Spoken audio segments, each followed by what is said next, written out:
OBJ coming back, will this actually be a good thing or a bad thing for the Browns? What is your take? Yeah.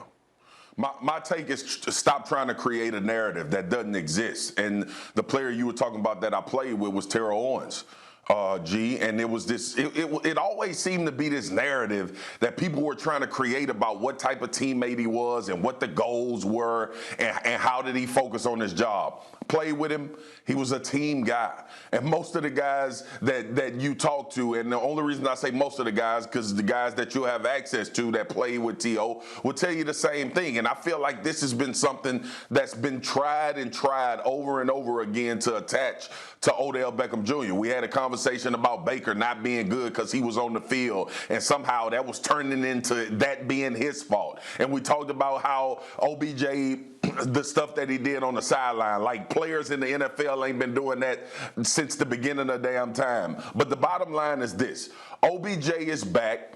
And the narrative cannot be created about a player, especially when we have so much access to him, that's not true. And I haven't heard players come out and say OBJ is a problem. I haven't heard anybody talk about how hard he works, his work ethic, anything like that. So, look. And the only reason I'm saying this, G, is because last year when we were having this conversation, it somehow became that OBJ was a problem because Baker Mayfield wasn't playing well. It was because Baker Mayfield and Kevin Stefanski was starting new, and it was figuring things out. I want OBJ on my team based on the things that I know about him, and guys that have played with him will tell you about him. So, I'm not going to say let us. I'm not standing for anybody creating a narrative because OBJ is coming back that it's going to become an issue because he's on offense and he's going to either be demanding the ball or Baker Mayfield going to take a step back. It's just not true and not the way that he operates or people around him operates.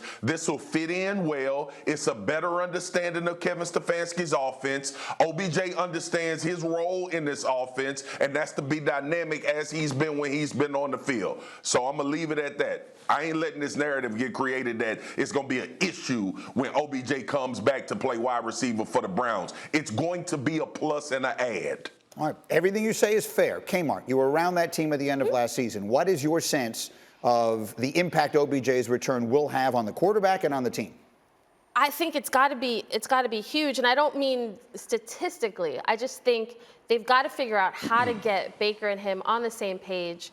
Baker had more interceptions than touchdowns when targeting Odell last year in his career. So I think, but again, I'm actually all in on Baker and Odell. Maybe because the flip side is this doesn't work, and that to me is catastrophic. If these two can't figure it out, then that's a problem. Here's the question I would ask, because the comparison to Terrell Owens is a good one, and I know T.O. a little, not well. And I've heard many people say the same things Marcus just said. But is there something to the larger-than-life personality wide receiver, whether they're good guys, bad guys, team guys, not team guys, that creates a dynamic where there is a pressure to get that guy the ball sometimes that does impact the offense at times in a way that is not advantageous? Yeah, I think that's fair. But Dan Orlovsky made this point, a couple of days ago, which is if Baker Mayfield just plays quarterback, Odell Beckham, and you just made this point about Devin Bush going back to Pittsburgh, which is Odell Beckham may impact the AFC more than anybody else because he can make the one or two plays in the game that changes the whole narrative of the game because he can score touchdowns. So, yeah, there's an aspect of flamboyant Screeny, but he can change a game all by himself because of his explosiveness. Well, that's the point, is that the way that offense is structured, it's not going to be 9 catches for 116 yards and all that kind of stuff most of the time. It's 2 or 3 plays that change the game. Is that going to work? If it does, then that chemistry works, then I agree, it can only be additive. Really, it's like Tyreek Hill in Kansas City, the 1 or 2 plays game that he could flip the whole game himself. Open. The difference is they throw the ball on every down, and the Cleveland Browns want to give it to their 2 outstanding running backs. We'll see. Thank you for watching ESPN on YouTube. For live streaming sports and premium content, subscribe to ESPN+.